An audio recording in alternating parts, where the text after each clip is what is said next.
C'est un vaste bâtiment qui abrite l'OIAC, l'Organisation internationale contre la prolifération des armes chimiques. En fin d'après-midi, une Citroën se gare sur le parking d'un hôtel à proximité. À bord de la voiture, 4 hommes. Ils sont sous surveillance des services de renseignement hollandais depuis leur arrivée sur le territoire.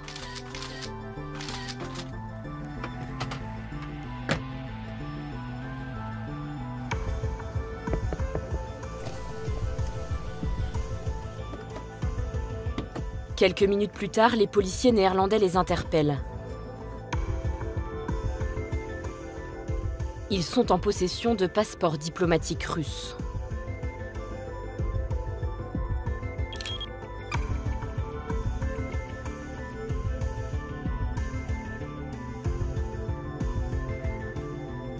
Les services secrets fouillent la Citroën. Dans le coffre, du matériel d'espionnage pour mener une cyberattaque contre l'OIAC. L'opération est classée confidentielle défense. Pendant 6 mois, les autorités hollandaises ne laissent filtrer aucune information.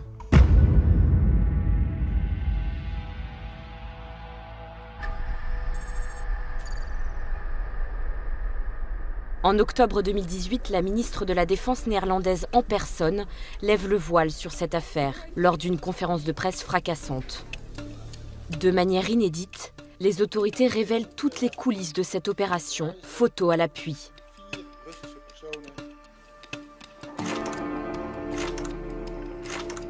Elles accusent les 4 hommes de travailler pour les services secrets russes.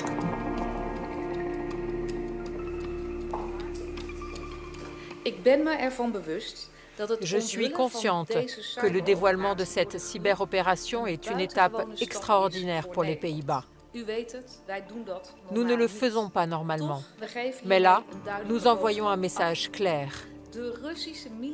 Le service de renseignement militaire russe doit mettre fin à ces opérations cybernétiques menaçantes. L'enquête de la police néerlandaise démontre que les cyberespions n'en sont pas à leur coup d'essai.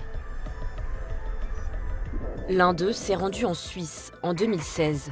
Sa cible, l'Agence mondiale qui enquête sur le système de dopage mis en place par la Russie lors des Jeux olympiques. Fin 2017, il part en Malaisie avec en ligne de mire cette fois le magistrat qui instruit l'affaire du MH17, cet avion abattu par un missile russe en Ukraine. Quelques heures après la ministre néerlandaise, les Américains mettent eux aussi en cause les services secrets russes. Nous annonçons l'inculpation de 7 officiers de l'armée russe pour violation de plusieurs lois pénales américaines, notamment d'activités cybernétiques malveillantes contre les États-Unis et leurs alliés. Dans la foulée, la Grande-Bretagne dénonce une tentative de déstabilisation internationale par la Russie.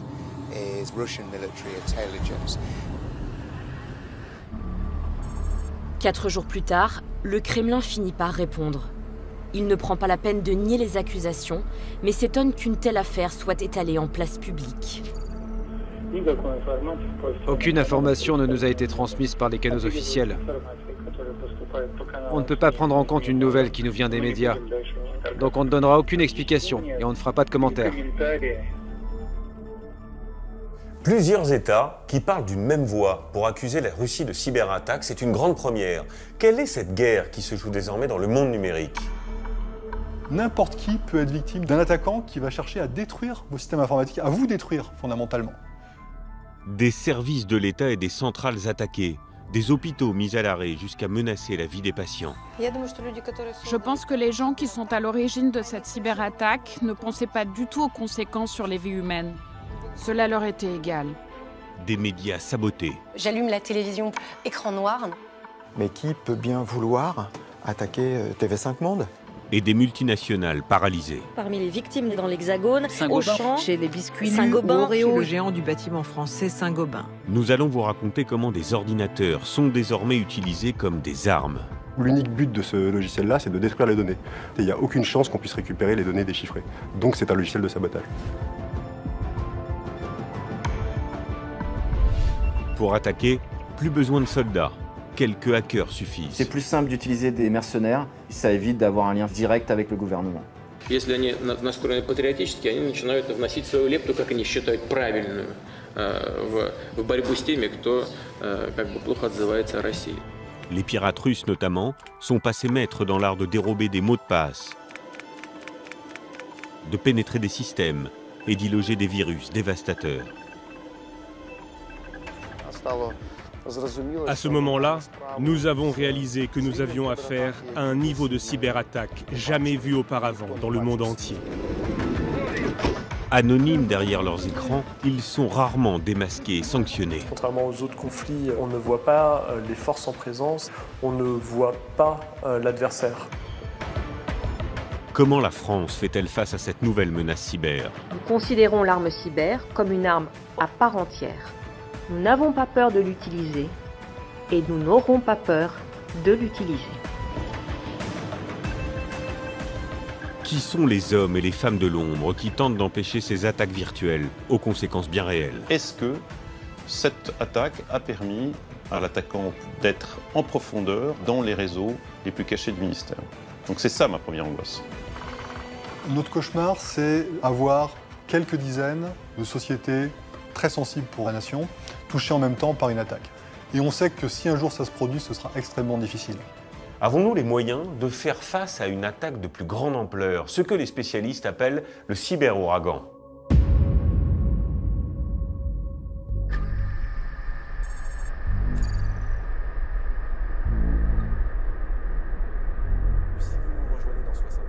Ce 8 avril aurait dû être un grand jour pour TV5 Monde.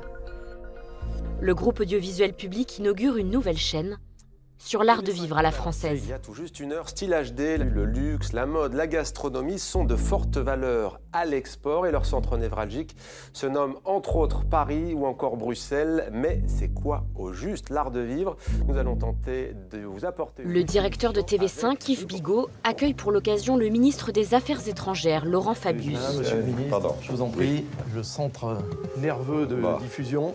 Ah, ça c'est le moment, ou jamais. Allez-y, prenez donc l'icône avec votre doigt. Alors, c'est ça. Voilà, et vous la faites glisser à l'endroit névralgique. Ah là là là là là là. Voilà. Les satellites. Wow. Voilà, la chaîne commence sa diffusion. C'est bien, quelque chose de magique, hein. Ouais, hein. Style HD sera accessible à 354 millions de foyers à travers 200 pays. Très bien. Oh, on a envie de la regarder. Voilà. On est soulagé, on souffle, ça s'est bien passé, la chaîne a bien démarré comme il fallait, etc. Ouais, tout va bien. Il y a une espèce de douce euphorie de relâchement.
Le voyant rouge continue à augmenter. Là, concrètement, la suspicion d'une attaque s'insinue très profondément dans les esprits de chacun.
Il faut leur couper tous les accès à la chaîne, fermer toutes les portes.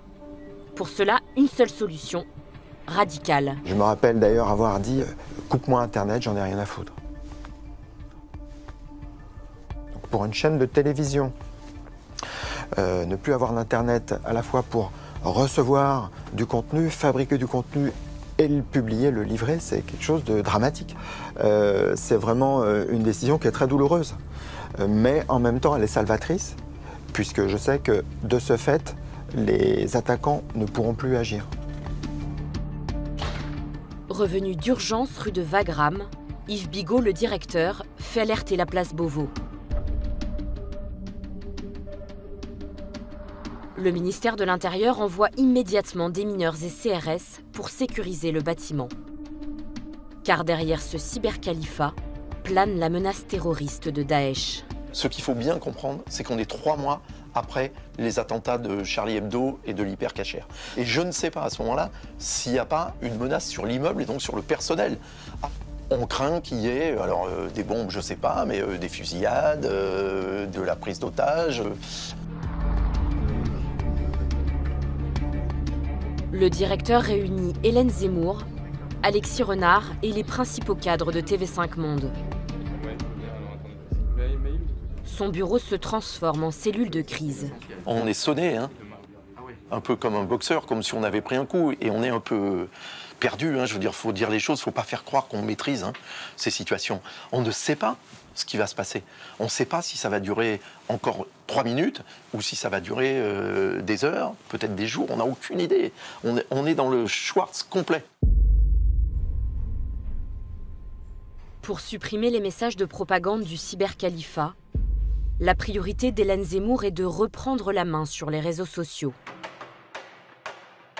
Les process sur Twitter et sur Facebook nécessitent de s'identifier avec les identifiants officiels TV5. Un casse-tête. Le défi qu'on a ce soir-là, c'est de récupérer les identifiants et les accès et les mots de passe, alors même qu'on n'a plus de messagerie et qu'on n'a plus les adresses mail qui ont servi à ouvrir les comptes. Je lui dis là, c'est l'enfer, je n'y arrive pas, on n'a plus rien. Elle parvient finalement à joindre les directions de Twitter et Facebook France, qui confirment « Impossible de récupérer l'accès aux comptes piratés. Ils seront définitivement supprimés, d'autres recréés. »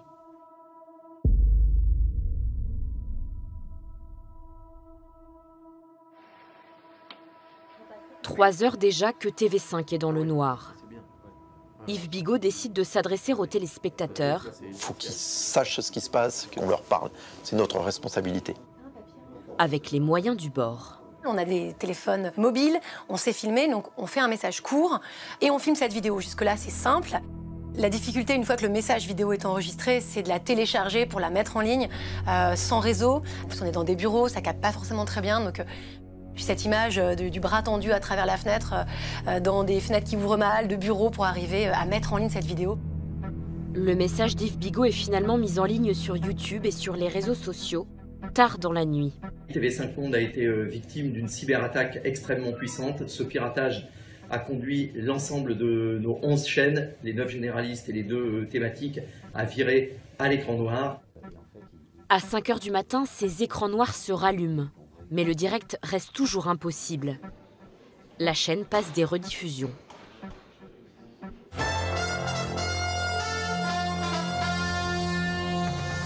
À la une, écran noir et nuit blanche pour TV5 Monde. La chaîne francophone a été piratée. TV5 Monde victime d'une cyberattaque. C'est du jamais vu pour un média francophone, écran noir. Tant la chaîne perdait le contrôle de ses pages Facebook et Twitter. Des messages faisant référence à l'engagement de la France contre le groupe État islamique. Ce qu'on appelle les hackers qui revendiquent leur appartenance à l'État islamique et qui ont... Pour faire passer un message, les médias audiovisuels semblent être la cible idéale. Les médias sont appelés à la vigilance. Les hackers se revendiquent du groupe État islamique.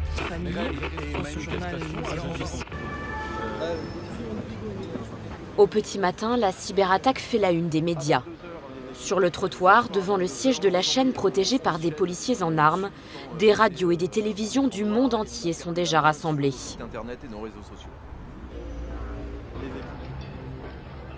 Un petit groupe d'hommes se tient à l'écart de la foule de journalistes.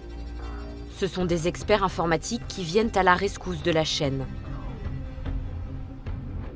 Ils font partie de l'ANSSI, l'agence de l'État en charge de la sécurité informatique. Parmi eux, Bruno Maresco.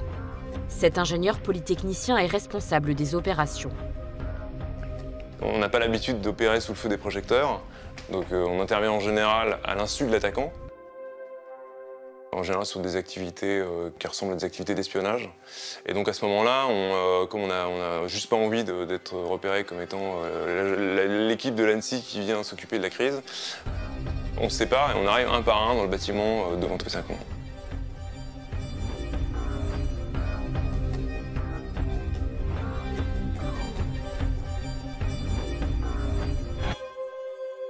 Les spécialistes de l'agence d'État ont reçu des instructions de leur directeur, Guillaume Poupard. Pour nous, l'objectif, quand on arrive, c'est vraiment tout de suite de préserver la scène de crime. Ça veut dire être capable de faire des relevés, une sorte de relevé d'empreintes un petit peu dans le monde numérique, de manière à ensuite bien comprendre. Dès la première réunion, les priorités des cyberpompiers de l'ANSSI et de la direction de TV5 s'entrechoquent. On a à peu près un peu plus de 3000 contrats de distribution sur toute la planète. On est partout, on est en Chine, on est en Corée du Nord, on est à Cuba, on est au Soudan du Sud. Mais donc, dans beaucoup de ces contrats, le premier alinéa, c'est vous devez en permanence fournir un signal, sinon le contrat devient caduc. Mon objectif, c'est de remettre en route nos capacités de diffusion, de production, de fabrication de nos journaux télévisés. Le problème, c'est que dès qu'on va commencer à modifier les systèmes informatiques, ce qui est évidemment la tentation de TV5 pour pouvoir relancer ces systèmes, eh bien on va complètement effacer ces indices qui sont parfois très ténus, très fragiles. Chaque minute qui passe sans direct accroît le risque pour TV5 Monde de voir sa fréquence attribuée à une chaîne concurrente.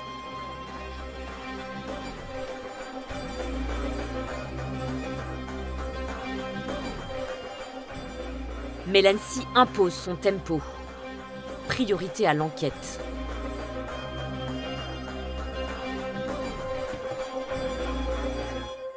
Bruno Maresco et son équipe effectuent des sauvegardes de tous les serveurs et disques durs encore en état. Puis les transmettent pour une analyse approfondie à leur base arrière.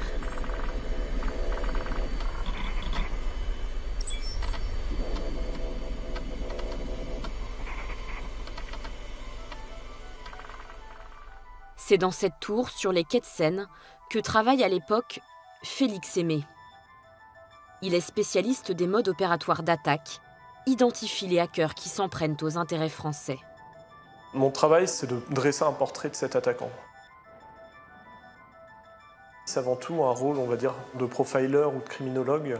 On a des investigations techniques et scientifiques qui sont faites sur le lieu d'un crime. Et on va essayer de savoir qui est derrière ce crime et potentiellement de relier ce crime à d'autres affaires. Le site internet, les réseaux sociaux, la messagerie, le système principal de diffusion sont hors service. Les pirates ont même détruit le système de secours.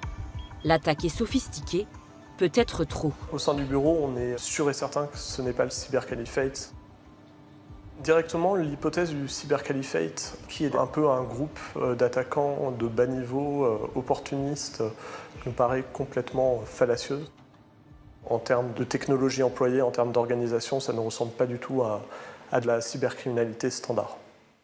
Et on s'aperçoit également que l'ensemble de la campagne de propagande du cybercaliphate est orchestré par des gens qui parlent pas très bien arabe.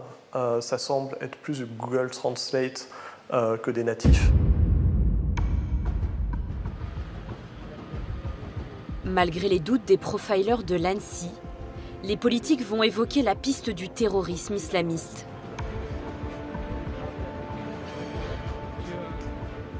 Bernard Cazeneuve, ministre de l'Intérieur et figure de la lutte contre le terrorisme, arrive en personne au siège de la chaîne. Il est accompagné de 2 autres ministres, Laurent Fabius aux Affaires étrangères et Fleur Pellerin à la culture. Le directeur de la chaîne les accueille dans son bureau avec en tête l'avertissement de l'ANSSI. Ne pas se précipiter pour désigner le coupable. Je leur raconte ce que je sais. Les faits, c'est regarder les captures d'écran que j'ai conservées, voilà les messages qu'on a reçus, signés dans le cybercalifate. Voilà, je m'en tiens à ça, hein, pas de spéculation au-delà des faits. Voilà ce qu'on sait. Avant de repartir devant les caméras, le ministre ne va pas faire preuve d'autant de prudence. Nous sommes face à des terroristes déterminés et nous sommes déterminés à les combattre. Les moyens qu'ils mobilisent sont des moyens puissants qui nous obligent à nous adapter en permanence. Et c'est ce que nous faisons sans trêve ni pause. Ça m'étonne qu'il s'engage aussi clairement. Mais je me dis, après tout, il a sans doute des infos que je n'ai pas. Et puis après, les politiques, ils font de la politique. Hein. Donc, on n'est jamais non plus tellement surpris, parfois qu'ils affirment des choses en attendant qu'on les vérifie, quoi.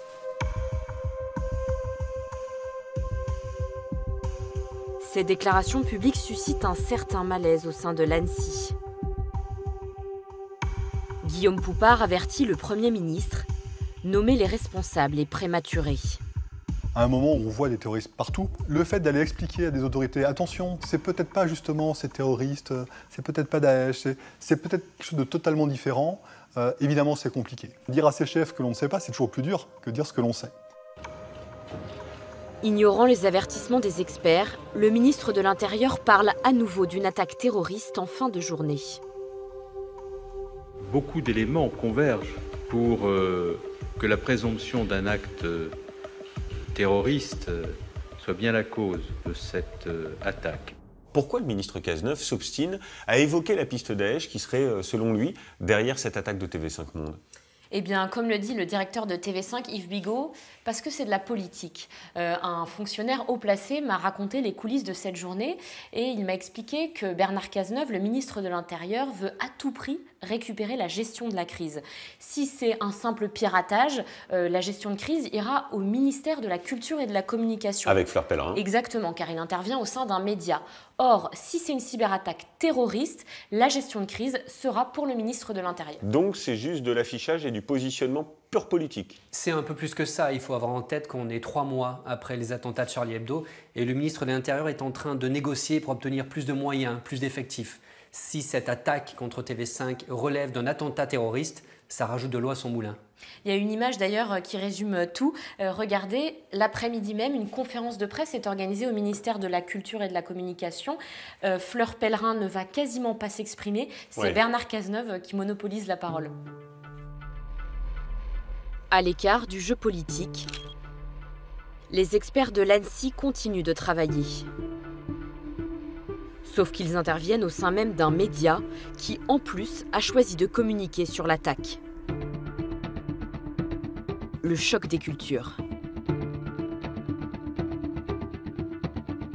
Les journalistes de TV5 Monde ont cherché à couvrir la manière dont on traitait l'incident.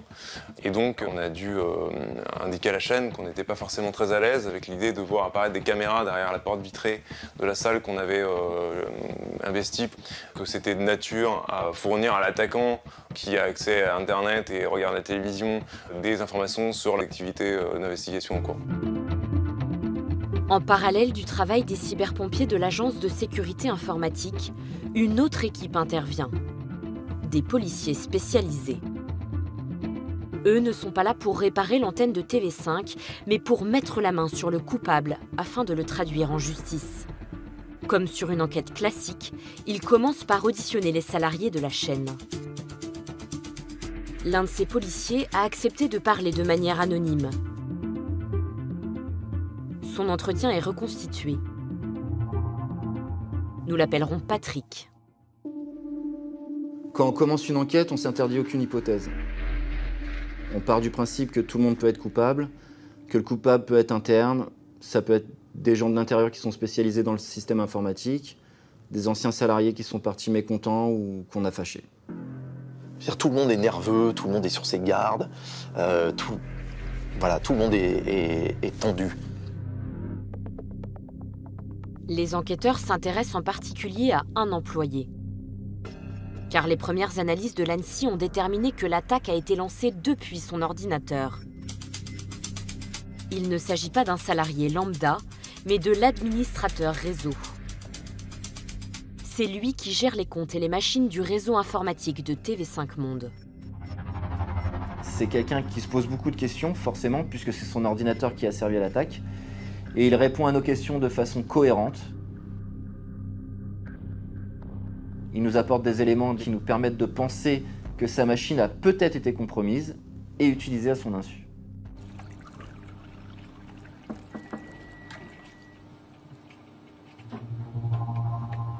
En analysant le disque dur de son ordinateur,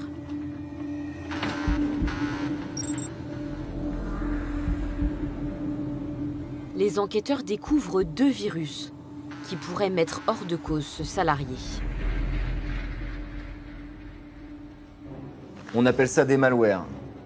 Le premier, c'est un enregistreur de frappe clavier qui permet à une personne malveillante de récupérer tout ce qui est tapé sur un ordinateur, notamment les mots de passe et les identifiants.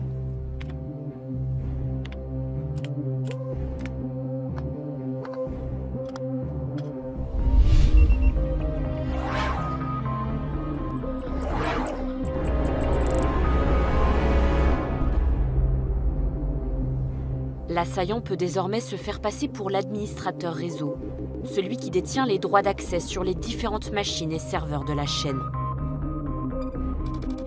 Le second fichier ou virus est un petit logiciel qui va permettre à l'attaquant de prendre le contrôle à distance sur la machine sur laquelle il a été installé via des serveurs qui se trouvent la plupart du temps à l'étranger. Le soir de l'attaque, depuis n'importe où dans le monde, il n'a plus qu'à donner des ordres à cet ordinateur. Le jour J, l'attaquant va initier une attaque en faisant une simple commande qui va dire à la machine de l'administrateur réseau qui a été compromise d'effacer le serveur de messagerie.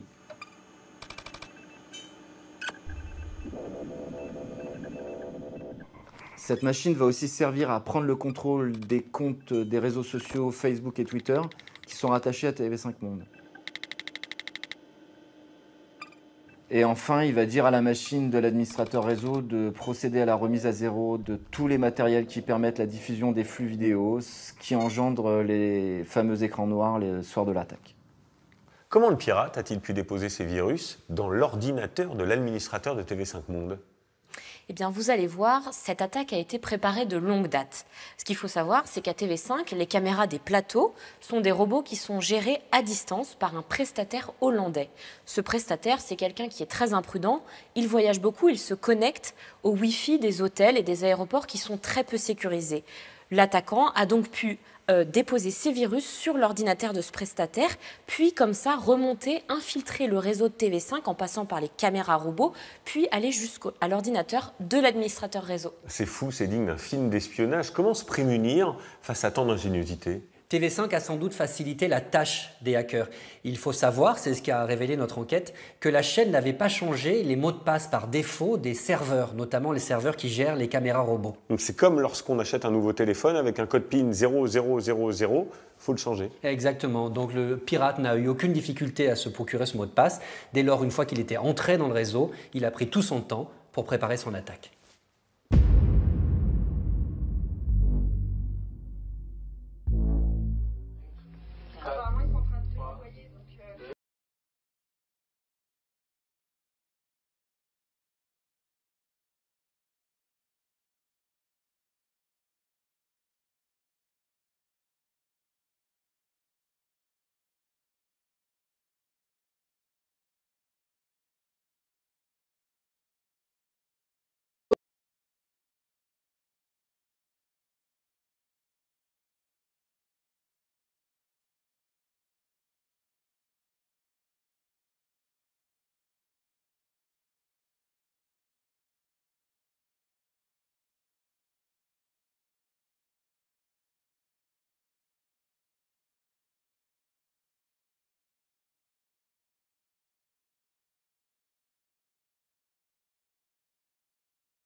TV5 reconstruisent son système informatique pour un coût de 20 millions d'euros.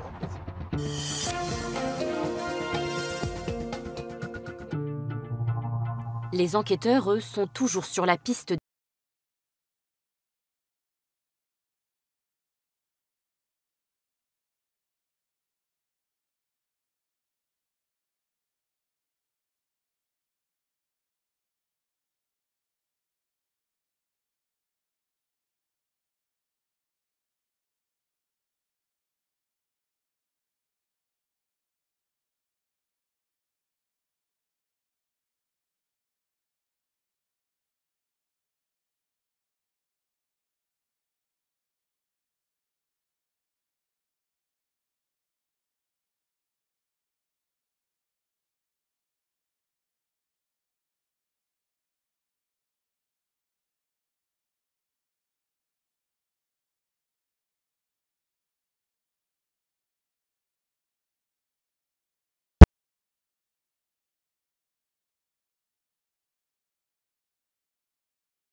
Elle estime que si elle accuse nommément la Russie, elle se coupera de toute possibilité de dialogue avec ce pays. Sur ces affaires, dans le cyberespace, on règle généralement les choses par le canal diplomatique et pas frontalement. Donc l'agresseur ne sera jamais désigné. Même TV5 ne sera pas mise au courant, mais la chaîne finira par l'apprendre, tout comme le grand public, parce que l'information va fuiter.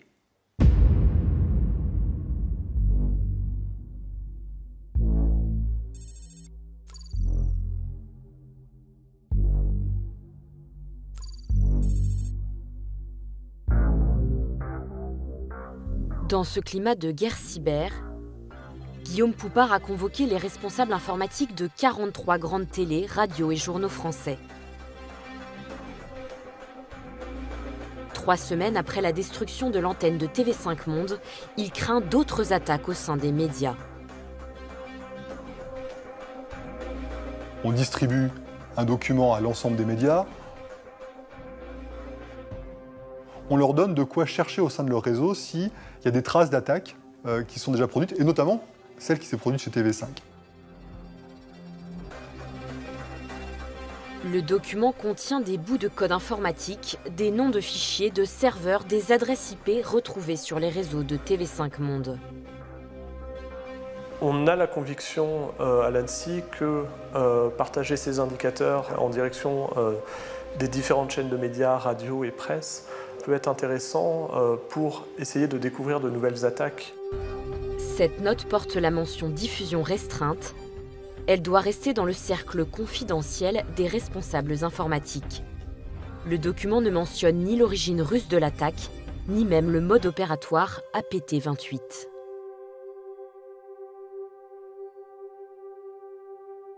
Emmanuel Paquette est journaliste au magazine L'Express. Il suit depuis plusieurs années les problématiques cyber. Grâce à des sources, il entend parler de cette réunion et parvient à se procurer le fameux document distribué par l'ANSSI. Il va mener sa propre investigation. Je donne les marqueurs, donc les empreintes numériques laissées par les assaillants chez TV5 Monde, à 2 experts de la cybersécurité, un privé et un particulier que je connais. C'est plutôt un hacker pour le coup. Et les 2 travaillent de leur côté et assez rapidement arrivent tous les 2 à la même conclusion. Je m'attendais à ce que ce soit effectivement une confirmation du cybercalifate. Et en réalité, derrière ce groupe se cache APT28, qui serait proche des intérêts russes. Le journaliste se fait confirmer l'information par le parquet en charge de l'enquête. Pourtant, l'ANSSI se refuse à tout commentaire. Emmanuel Paquette contacte alors le premier concerné, le directeur de TV5. On ne nous l'avait pas dit officiellement. Comme évidemment l'Express m'appelle et me demande de confirmer, j'appelle l'ANSSI en disant hey, là maintenant il faut nous dire les choses clairement.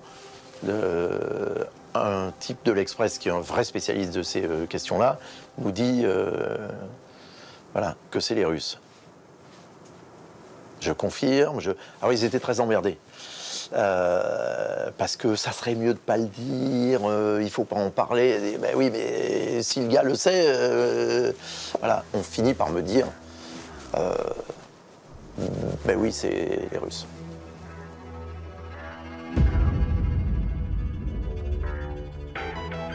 Presque 3 mois jour pour jour après l'attaque, l'Express publie l'enquête d'Emmanuel Paquette.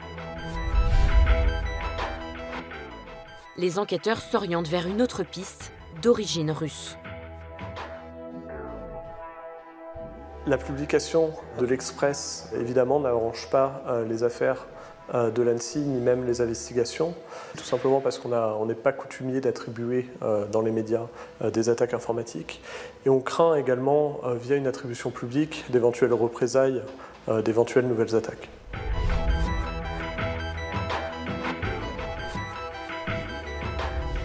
L'information est reprise dans le monde entier, aux États-Unis, en Angleterre, en Allemagne ou encore en Espagne. Car c'est la première fois qu'un média est saboté. L'ANSSI n'était pas très content que je partage les empreintes numériques laissées par les assaillants à d'autres personnes. J'ai eu des messages plutôt indirects me disant de les garder pour moi, voire si je pouvais éviter d'y accéder. Bon, voilà.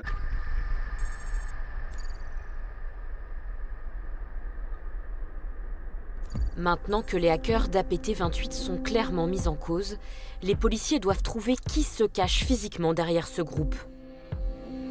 Mais les pirates ont brouillé les pistes en se dissimulant derrière de nombreux serveurs partout dans le monde.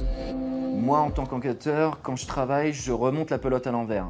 Donc du coup, je pars du serveur compromis, je cherche les connexions, je trouve une connexion, j'identifie un serveur. Il va falloir que j'aille récupérer ce serveur et les informations qui sont dessus pour pouvoir remonter d'un cran vers la connexion suivante. Pendant des mois, les policiers spécialisés travaillent sur les serveurs utilisés pour l'attaque. Mais ils se heurtent finalement à un mur. Certains pays refusent l'accès à leurs machines. D'autres ne conservent pas leurs données. Oui, on a des faisceaux d'indices nombreux et bien forts, mais on ne peut pas amener des éléments de preuve matériels formels. Et surtout, on ne peut pas identifier des personnes physiques. Alors pour nous, c'est très frustrant. Et aujourd'hui, où en est-on de cette affaire? Y a-t-il eu des suites judiciaires? L'affaire a été classée sans suite et aucun de ces hackers russes ne sera jamais traduit en justice. Et les autorités russes n'ont jamais été directement, officiellement mises en cause? Non, mais de toute façon, qu'ils soient mis en cause officiellement ou pas, l'attitude des Russes face à ces accusations est toujours la même. Ils ne prennent pas la peine de démentir. Écoutez cette déclaration de Vladimir Poutine. Это же люди свободные, как художники. Они, значит, настроение у них хорошее, они встали с утра и занимаются тем, что картины рисуют. Также и хакеры. Они проснулись сегодня, прочитали, что там что-то происходит в межгосударственных отношениях. Если они настроены патриотически, они начинают вносить свою лепту, как они считают, правильную, в борьбу с теми, кто как бы плохо отзывается о России. C'est complètement fou ce qu'il dit Vladimir Poutine, on est bien loin des précautions d'usage des autorités françaises. Il semble même justifier les attaques de ces hackers au nom du patriotisme. C'est sans doute au nom de ce même patriotisme que ces artistes, comme ils les appellent, vont lancer une autre attaque massive en juin 2017. Une attaque qui va déstabiliser un pays, qui va coûter des milliards de dollars à des multinationales, dont le français Saint-Gobain, et qui va même mettre en jeu des vies humaines. C'est une guerre à 2500 km de la France. En mars 2014, la Russie annexe la Crimée, rattachée à l'Ukraine. Des années d'affrontements violents au sol, mais aussi dans le cyberespace. Depuis, le pays reste divisé entre l'Ouest pro-européen au pouvoir et l'Est majoritairement pro-russe.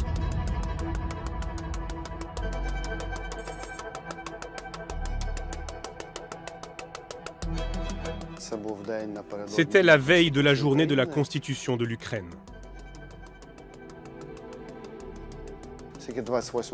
Vu que le 28 c'est un jour férié, je décide que j'irai voir mes parents et mes enfants. L'été, mes parents habitent à la campagne.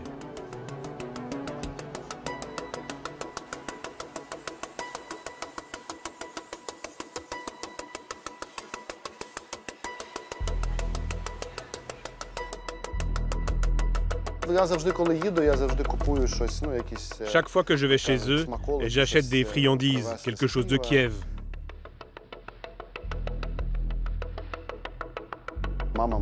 Ma mère adore le salo, du lard ukrainien.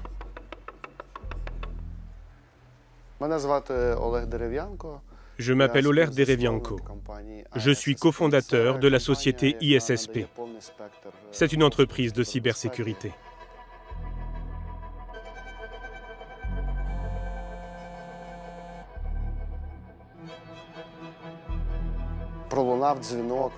J'ai reçu l'appel d'un ami. Il m'a dit, écoute, quelque chose d'important est en train de se passer. Un gros client vient d'être attaqué.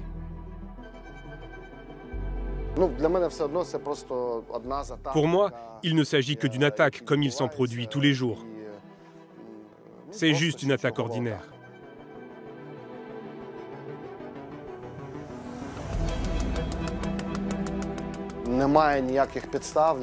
Il n'y a aucune raison que je change mes plans. J'appelle mon partenaire pour lui expliquer la situation. Et il me répond. Écoute, 10 à 15 entreprises m'ont déjà appelé pour me dire qu'elles sont touchées par une forte cyberattaque. C'est sérieux. Tout le système s'arrête et le message de demande de rançon apparaît. Oler Derevienko comprend que l'alerte est beaucoup plus sérieuse qu'il ne l'imaginait. Il s'arrête dans un restaurant en bord de route pour avoir une connexion Internet.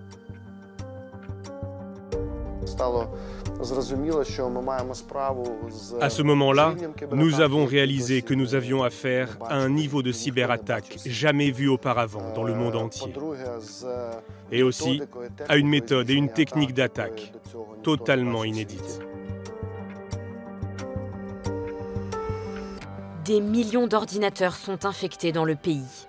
Sur leurs écrans apparaît ce même message de demande de rançon. Pour récupérer leurs données cryptées, les victimes doivent payer l'équivalent de 300 $ en monnaie virtuelle. Dans les aéroports et les gares, des panneaux d'affichage sont à l'arrêt. Paiement par carte bancaire impossible dans le métro et dans les supermarchés. Distributeurs de billets hors service. Des hôpitaux sont aussi touchés. La cyberattaque menace des vies.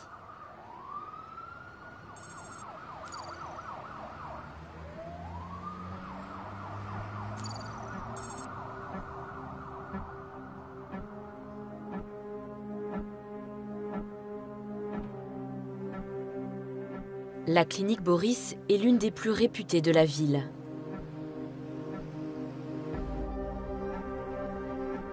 En début d'après-midi, un patient se présente.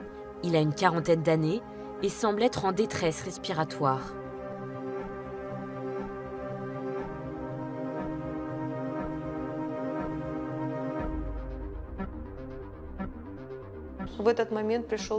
Un patient avec une insuffisance coronarienne est arrivé. Cela signifie que l'activité de son cœur souffrait de dysfonctionnement. Il pouvait décéder à n'importe quel moment. Ce patient avait besoin d'une hospitalisation immédiate. En plus de 30 ans d'exercice, le docteur Yelena Botiaï n'a jamais connu une telle panique. Tout le système informatique de la clinique est hors service. Les plannings des médecins et les dossiers des patients se sont volatilisés. Il était très important de vérifier si ce patient avait déjà eu des problèmes cardiaques auparavant, parce qu'il était assez jeune et qu'on devait éviter des erreurs. Il nous fallait savoir quels médicaments il prenait et quels examens il avait déjà faits. Là, il nous dit « Vous avez toutes ces informations dans votre base de données », sauf que nous n'avions plus cette base. La clinique ne peut pas l'opérer sur place. Le patient sera finalement envoyé dans un centre spécialisé.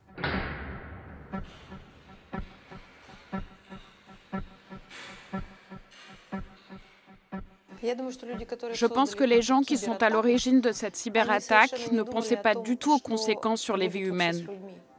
Cela leur était égal. Au-delà des tragédies individuelles, le blocage généralisé du pays par le virus pourrait déstabiliser le pouvoir en place.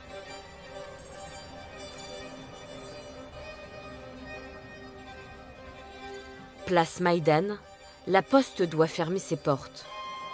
C'est une institution centrale du pays. Elle n'assure pas seulement la gestion du courrier, elle distribue aussi les pensions de plus de 11 millions de retraités ukrainiens. Comme beaucoup de retraités habitent dans des endroits reculés où les banques n'ont pas accès, nos facteurs prennent l'argent en liquide dans leur sac et le distribuent dans les villages, jusque dans les maisons. L'équivalent de 4 milliards d'euros en espèces. Mais nous avons besoin de données pour nous dire quelle somme d'argent distribuer à qui.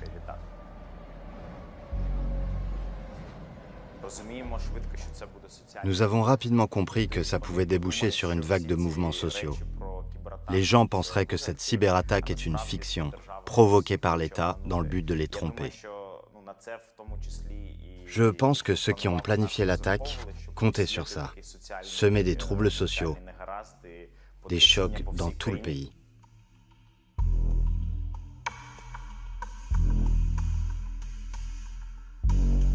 Pour éviter une montée de panique, Alexander Persowski donne l'ordre à ses équipes de rouvrir les portes. Même sans système informatique, il faut continuer à accueillir les clients.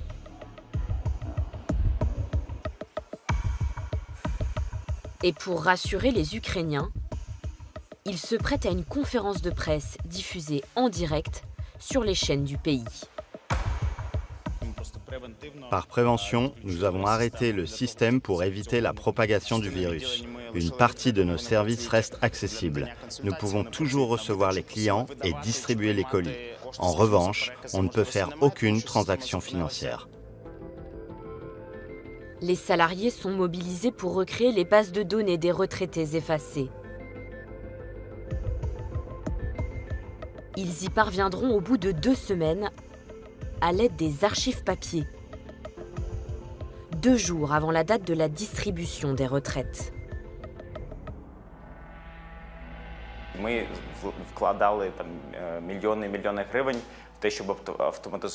Nous avons investi des millions et des millions pour automatiser l'entreprise. À mon arrivée, seuls 2000 de nos 11 000 bureaux de poste étaient connectés au réseau Internet. Nous avons doublé ce nombre. L'ironie du sort, c'est que nous nous sommes battus pour que la société soit davantage dépendante de l'infrastructure informatique. Mais à cause de ça, elle est devenue plus vulnérable.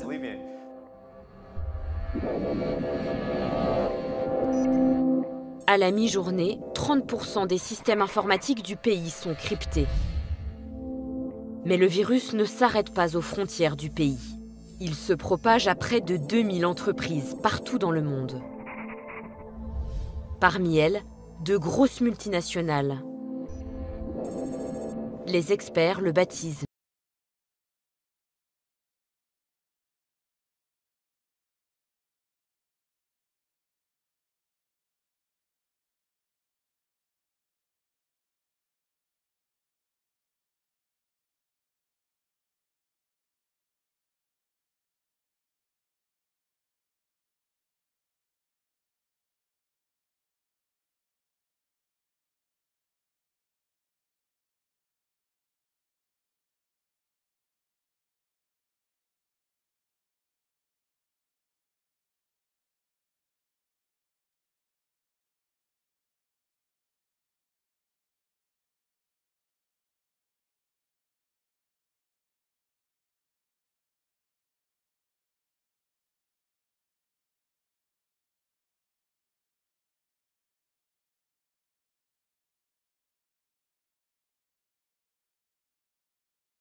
se passionnent pour le virus NotPetya.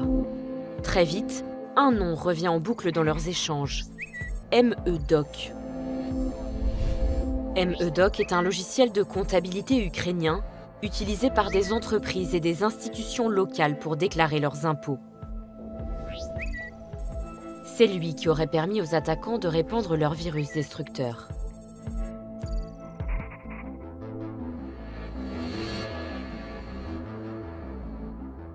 L'épicentre de la pandémie mondiale se situerait au siège d'une petite entreprise de la banlieue de Kiev.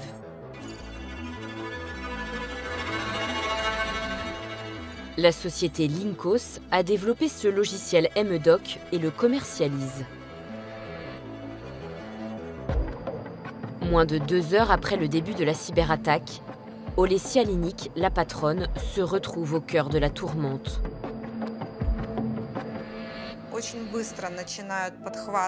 Très rapidement, tous les médias commencent à diffuser cette information et à faire leur une avec ce titre. La mise à jour du logiciel MEDOC propage le virus NotPetya en Ukraine.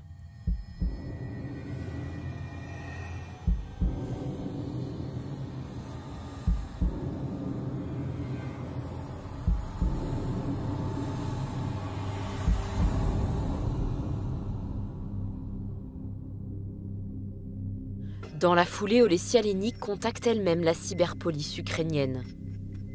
Elle se met à sa disposition. Sergueï Demediouk est à la tête de cette unité spécialisée qui compte plus de 400 hommes répartis sur le territoire.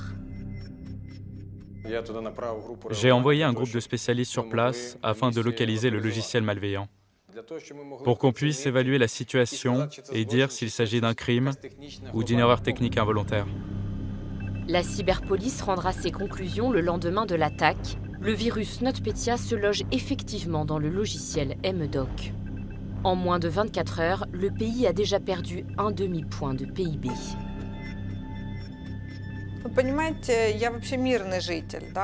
Mettez-vous à ma place. Je ne suis pas un soldat, je suis une civile. Donc, devenir l'épicentre de la guerre, de cette cyberguerre, j'ai du mal à l'avaler, comme tout ce conflit d'ailleurs. Et aujourd'hui, est-on sûr que la patronne de cette entreprise ukrainienne ignorait vraiment que son logiciel était au cœur du scandale de cette cyberattaque? Oui, car les assaillants vont se servir de son logiciel à son insu pour propager leur virus. En somme, une sorte de cheval de Troie. L'avantage pour eux, c'est que ce logiciel, il est utilisé par quasiment toutes les entreprises et les institutions ukrainiennes pour déclarer leurs impôts. Et donc les hackers vont envoyer une fausse demande de mise à jour du logiciel à tous ces utilisateurs. Et les utilisateurs, quand ils cliquent dessus, ils se font inoculer le virus. Quel lien, concrètement, entre cette petite entreprise ukrainienne de comptabilité et la multinationale française Saint-Gobain? Saint-Gobain avait une filiale ukrainienne qui utilisait ce logiciel. Entre-temps, Saint-Gobain avait vendu l'entreprise, mais il en restait l'administrateur réseau pour encore 3 mois. Autrement dit, à 3 mois près, Saint-Gobain aurait pu éviter cette massive attaque informatique.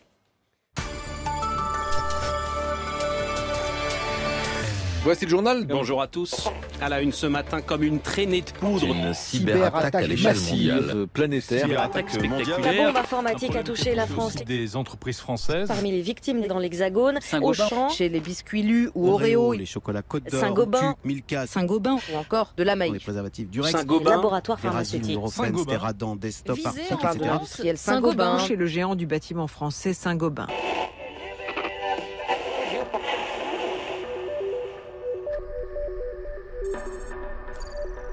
Pendant 6 jours, aucune information ne filtre du siège. Le 3 juillet, la multinationale publie un communiqué de presse. De nets progrès ont été réalisés pour la remise en service de tous nos systèmes, avec un retour complet à la normale attendu en début de semaine prochaine.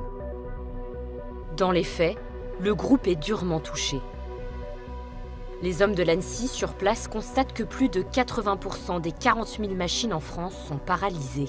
Ils perdent plusieurs millions d'euros par jour et pour eux, c'est quelque chose qui est impensable dans la durée. Donc l'ambiance était un peu tendue, les équipes informatiques couraient un peu partout et étaient à la recherche de solutions. Une trentaine de cyberpompiers se relaient nuit et jour dans un entresol spécialement aménagé dans la tour de la Défense. Des lits d'appoint sont même installés pour qu'ils dorment sur place. Cette attaque chez Saint-Gobain tombait particulièrement à un mauvais moment, puisqu'ils étaient soumis à une publication des comptes obligatoire, et le fait de ne pas publier ces comptes financiers peut entraîner des pénalités. Donc effectivement, ils sont très demandeurs et mettent beaucoup de pression pour qu'on redémarre vite. Il faudra 3 semaines au groupe français pour reconstruire un réseau sain et revenir à la normale. Dans cette cyberattaque, Saint-Gobain a perdu au moins 250 millions d'euros de chiffre d'affaires.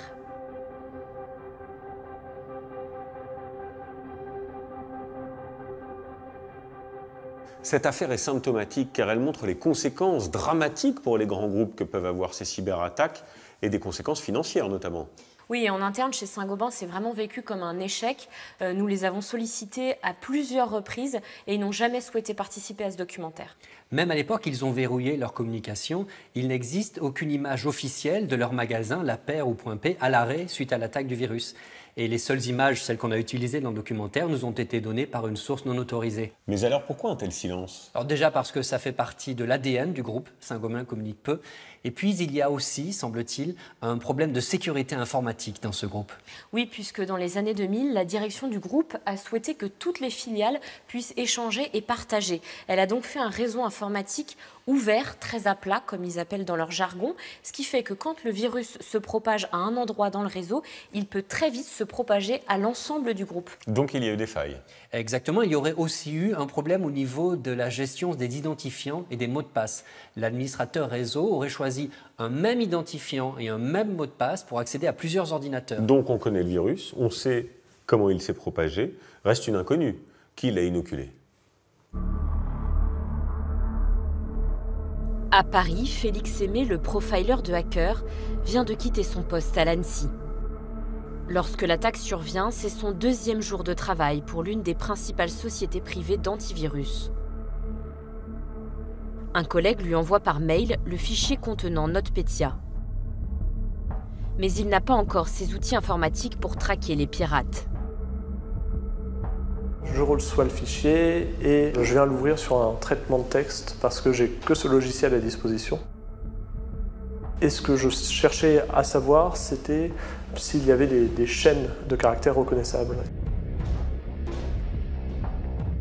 Des indices qui me font tilter sur un groupe d'attaquants ou un autre.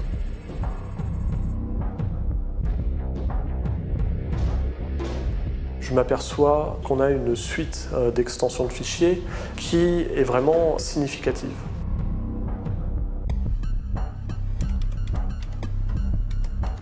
Je copie-colle ces blocs de caractères sur Google et là, je tombe sur un code malveillant associé au mode opératoire Black Energy.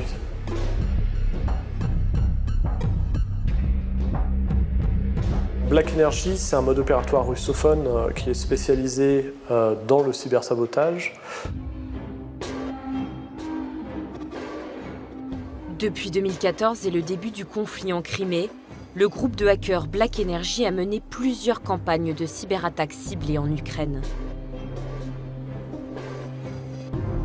Ils sont notamment à l'origine d'une attaque sans précédent contre des centrales électriques en décembre 2015. 70 000 foyers ukrainiens plongés dans le noir. Aujourd'hui, on ne sait pas si Black Energy est associé à l'État russe directement, si c'est un service ou si c'est un bureau d'un des services de renseignement russes. Tout ce qu'on sait, c'est qu'il suit des intérêts géopolitiques russes. On sait aussi que l'Ukraine, pour ce mode opératoire, est un peu un laboratoire à ciel ouvert. Ils organisent des attaques, ils voient un peu les répercussions que peuvent avoir ces attaques, et on retrouve des attaques similaires sur d'autres conflits. Ça peut être en Syrie, ça peut être au Yémen.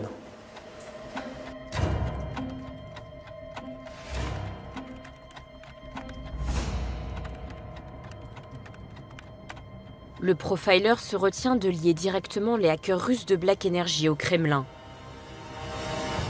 Les autorités ukrainiennes, elles, vont prendre moins de précautions.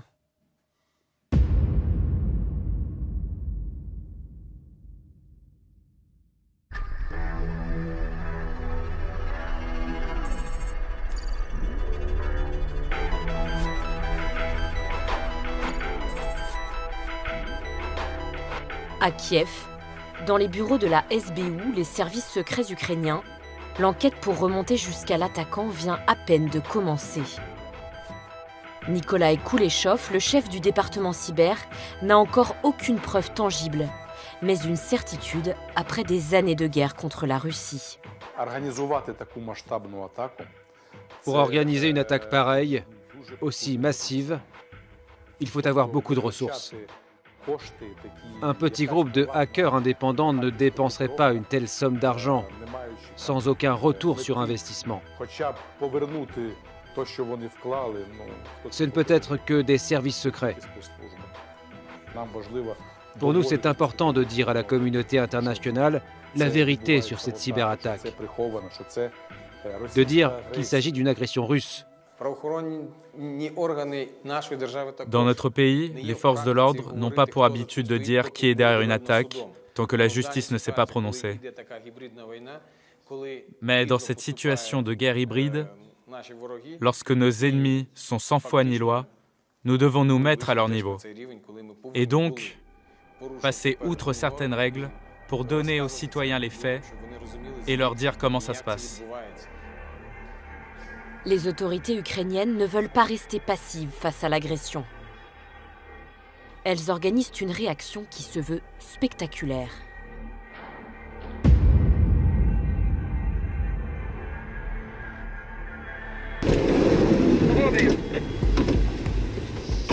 Un commando d'intervention de la police ukrainienne débarque dans l'entreprise d'Olesya Linik.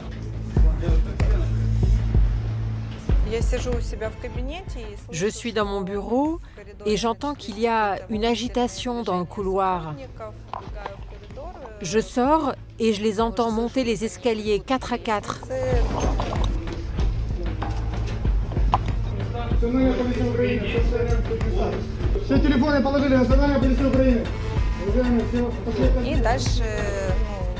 Puis j'entends des cris. Tout le monde s'éloigne des ordinateurs. Alignez-vous devant le mur. Nous sortons tous et nous nous mettons en rang. Ils me demandent où se trouvent les serveurs. Je leur réponds, il y en a à chaque étage.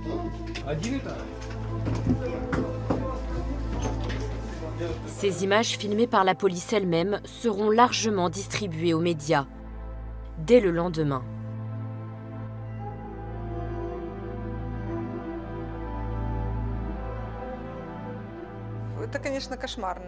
C'était un cauchemar.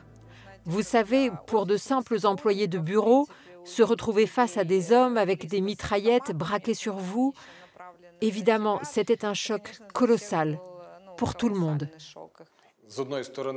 Certes, c'était très désagréable et inconfortable pour les dirigeants de cette société, car nous avons violé leurs droits et leurs libertés, mais d'un autre côté, nous avons fait du bon travail. Nous espérions ainsi que les criminels qui nous voient agir réaliseraient que tôt ou tard, avec une force aussi puissante, nous serions en mesure de venir les arrêter aussi. Est-ce que cette démonstration de force à l'endroit de la Russie va fonctionner ? Vous vous doutez bien que non, mais les Ukrainiens n'ont pas vraiment d'autres moyens que ça. Nous sommes entrés dans les bureaux des services secrets ukrainiens, le SBU, et nous y avons trouvé peu de moyens, quelques jeunes hommes devant des ordinateurs, et puis surtout, chose très étrange, nous avons pu mettre notre clé USB pour récupérer un document dans leur ordinateur sans même qu'ils la vérifient avant. Sans aucun contrôle, c'est-à-dire que si vous aviez voulu les infecter, leur transmettre un virus, les attaquer, c'était possible. Oui. Pas très sérieux, ça. Le plus ironique dans toute cette affaire, c'est que les Ukrainiens ne devraient pas seulement s'en prendre aux Russes, mais aussi aux Américains.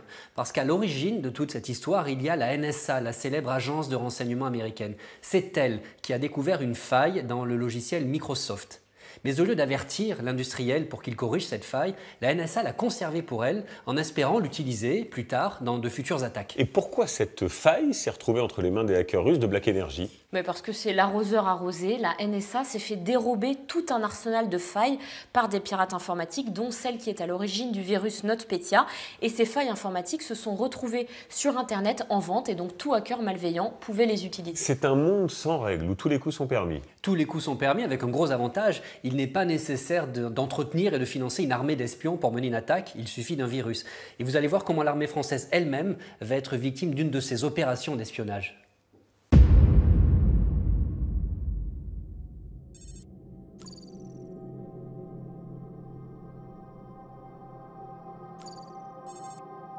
À l'automne 2017, une information confidentielle remonte jusqu'à la ministre des Armées, Florence Parly, sous la forme d'une note rouge.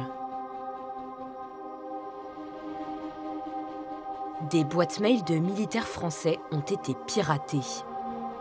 La cyberattaque est en cours, elle est très sophistiquée et pourrait donc être l'œuvre d'un État. C'est le général Olivier Bonnet de Pailleret qui a fait rédiger le document. Sur à peu près 800 incidents que l'on a par an, moins d'une dizaine est de nature étatique. Est-ce que cette attaque a permis à l'attaquant d'être en profondeur dans les réseaux les plus cachés du ministère? Donc c'est ça ma première angoisse. L'information est prise très au sérieux au sommet de l'État. La ministre demande à être tenue au courant de l'évolution de l'attaque.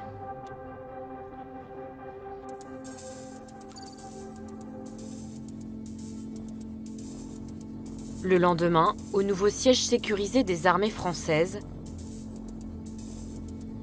dans le très secret CPCO, Centre de planification et de conduite des opérations, le général réunit plus d'une dizaine d'officiers.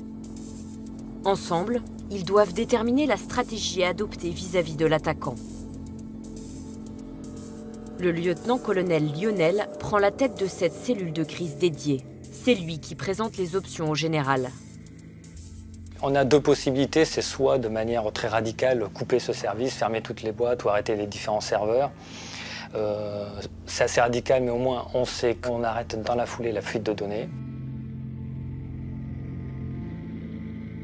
On a une deuxième possibilité, c'est de laisser continuer l'attaquant, continuer son évolution, de manière à mieux le surveiller, à comprendre exactement son mode d'action et également son objectif. L'option 2 permettrait d'en apprendre beaucoup sur l'ennemi. Mais elle peut aussi se révéler risquée si l'attaquant prépare une offensive majeure. Je prends la décision à un moment de dire, écoutez, non, je crois qu'on peut en savoir plus sur qui nous attaque, comment il nous attaque, pourquoi il nous attaque. Donc on va laisser l'attaque continuer à perdurer. Pas question d'avertir tous les services de l'armée qu'une attaque est en cours. Ce serait contre-productif. La cellule de crise établit la liste restreinte de ceux qui sont mis au courant. Et pour travailler en toute discrétion, les militaires mettent au point un scénario, ce qu'ils appellent une légende. Au moment où on a besoin de construire cette légende, on va profiter de l'actualité. On vient de traverser 2 vagues d'attaques informatiques internationales. On s'entend une 3e. Sur le dark web, on parle de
L'objectif de nos bateaux puisse être dans les mains d'un tiers. Le tiers pourrait être un État qui agit à l'encontre des intérêts français. Mais alors, qui est ce fameux tiers qui est évoqué et qui attaque les intérêts français? Ce serait encore un coup des Russes. Il s'agit d'un mode opératoire baptisé Turla, celui d'un groupe de hackers qui est déjà connu pour avoir attaqué d'autres institutions, notamment un État européen.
Sans mètres de sécurité. L'attaquant va profiter de ces serveurs pour mener des attaques et faire des rebonds, différents rebonds dans différents pays pour venir ensuite récupérer les mails. La liste de ces serveurs vient s'ajouter à la base de données sur Turla. Avec cette opération de contre-espionnage, l'armée française espère se prémunir à l'avenir d'attaques similaires perpétrées par ce groupe de hackers. J'estime qu'on est allé jusqu'au bout de notre enquête et qu'il est temps, maintenant qu'on a cette connaissance générale, d'arrêter cette attaque. Fin mai 2018, 7 mois après le lancement de l'opération de contre-espionnage Turla, le commandement de la cyberdéfense décide d'arrêter de jouer avec le feu. L'attaquant est chassé des boîtes mail de manière radicale. Tous les identifiants et mots de passe seront changés.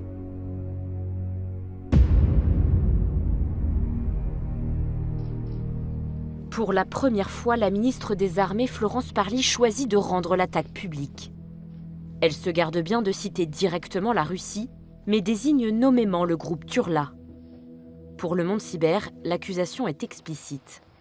Nous considérons l'arme cyber comme une arme opérationnelle à part entière. Mais que ceux qui sont tentés de s'attaquer à nos forces armées le sachent, nous n'avons pas peur de l'utiliser et nous n'aurons pas peur de l'utiliser.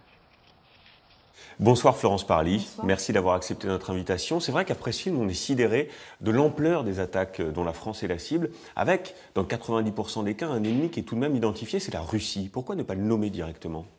D'abord, c'est pas facile d'attribuer. C'est une des difficultés de cette guerre, si je puis dire, dans le monde cyber. C'est qu'il faut précisément remonter le fil conducteur des attaques. Et votre film, je crois, a montré comment parfois il faut aussi savoir se mettre en position d'observateur pour comprendre la manière dont l'attaquant opère et, si possible, rattacher cela à des modes opératoires qui ont déjà été observés ailleurs et qui permettent cette attribution. Donc l'attribution n'est pas chose simple. Donc c'est pas toujours la Russie. Mais quand vous il vaut mieux ne pas se tromper. Mais parce que accuser quelqu'un à tort dans ces matières-là, surtout s'il s'agit d'État, peut avoir des conséquences importantes. Mais tout de même, quand vous nommez le réseau Turla, on sait que c'est la Russie qui se cache derrière. C'est un mode opératoire, Turla, que certains attribuent à la Russie. Mais la France n'a jamais attribué officiellement cette attaque. Et pourquoi ? Pourquoi est-ce qu'on nomme pas directement l'ennemi ? Je vous pose la question parce que dans le cas d'une guerre classique, et vous avez vous-même déclaré que la cyberguerre, c'est une guerre à part entière, dans une guerre classique, on nomme l'ennemi, on réplique par la diplomatie, par des attaques ciblées. Donc si la Russie est notre ennemi, pourquoi continuer à taper dans le dos de Vladimir Poutine comme si c'était un ami ? C'est une guerre, mais ça n'est pas une guerre classique, justement. Une guerre, au sens classique du terme, c'est une guerre qui s'entend sur des théâtres ou dans des milieux qui sont bien connus. Une guerre terrestre, une guerre dans la sphère aérienne, une guerre marine ou sous-marine. Ce que nous découvrons et ce que nous expérimentons avec la cyberdéfense, c'est qu'il y a de nouveaux milieux. Le cyber en est un. Et cette guerre-là, ou ces attaques, ont comme caractéristique qu'elles sont très peu visibles et que le mode opératoire change sans cesse. Est-ce que nous, on réplique quand on est attaqué comme ça ? Nous ne nous interdisons pas d'agir. De quelle Autrement dit, manière ? sur les théâtres d'opérations extérieures où nous sommes présents, nous considérons que le cyber, c'est une arme, au même titre que les autres armes, au même titre que les véhicules blindés, au même titre que les avions. C'est une arme qui soit peut être utilisée pour amplifier les effets des armes conventionnelles, soit peut être utilisée en tant que telle pour neutraliser, brouiller. Mais ça, c'est sur les théâtres d'opération, Madame la Ministre, c'est-à-dire en Syrie, en Irak, au Mali. Mais quand on est attaqué, par exemple, sur les services, sur les serveurs de la défense, comme ça a été le cas avec Turla, le cas Turla, est-ce qu'on réplique et de quelle manière ? Mais je vous pose la question, et je fais peut-être une analogie avec la guerre classique. Quand on est bombardé, on bombarde l'ennemi et on réplique. Mais enfin, nous ne sommes pas en guerre sur notre territoire national. Est-ce qu'aujourd'hui, quand nos services sont attaqués de façon massive, TV5 encore une fois, les services de la défense, est-ce qu'on réplique ? Est-ce que nous aussi on lance des offensives numériques ? Nous nous protégeons. Ce que l'on doit faire, c'est d'abord se protéger. Là, vous me parlez de services publics. Ces services publics ne sont pas en guerre. Les services publics doivent d'abord protéger les données, s'agissant d'un hôpital, les données d'un patient et s'assurer que l'ensemble des systèmes qui permettent de faire fonctionner un hôpital restent intègres. Donc il s'agit de protéger. Ensuite, il faut parvenir à identifier. Et j'ai indiqué combien le processus d'identification était un processus complexe. Et lorsque on identifie, on peut en effet faire savoir à celui que l'on a identifié, que l'on sait qui il est. Ensuite, l'histoire ne regarde pas nécessairement, la suite de l'histoire ne regarde pas nécessairement le grand public. C'est du secret défense ? C'est confidentiel. C'est confidentiel, mais ça existe. Mais ça existe. On lance des attaques de temps en temps pour répliquer quand on est attaqué. Je n'ai pas dit cela, j'ai dit qu'on peut faire savoir à celui dont on pense qu'il est l'auteur que l'on a compris qui il était et ce qu'il avait fait. On révèle dans notre film que ce sont les Allemands qui nous ont alertés. Est-ce que ça veut dire qu'il y a des failles dans les services français? Ça veut dire qu'il faut une coopération. Et je parlais tout à l'heure de l'Union européenne, de l'OTAN. C'est la coopération La clé, c'est la coopération, parce qu'il n'y a pas de frontière. De la même manière qu'il n'y a aucune frontière entre les attaques civiles ou les attaques qui concernent le monde militaire, il n'y a pas non plus de frontière entre les différents pays européens. Sur la société civile, quels peuvent être les plus grands dangers de ces attaques? Et vous, en tant que ministre, qu'est-ce que vous redoutez? Vous avez cité un danger majeur, c'est celui de porter atteinte à nos libertés et à la démocratie. Et de déstabiliser nos pays. En faussant, si je puis dire, la perception et la compréhension que peuvent avoir nos concitoyens de ce qui se passe dans leur environnement. C'est pour moi sans doute l'un des sujets majeurs. C'est-à-dire qu'au fond, le développement extraordinaire d'Internet qui a été un moyen formidable pour échanger, propager des idées, diffuser du savoir, peut, lorsque cet outil est mis entre les mains de personnes malveillantes, peut se retourner au fond contre nos démocraties qui se nourrissent au fond de ces libertés. La démocratie et la liberté, c'est la même chose. La démocratie sans la liberté, c'est pas la démocratie. Merci Florence Parelli, merci. Merci.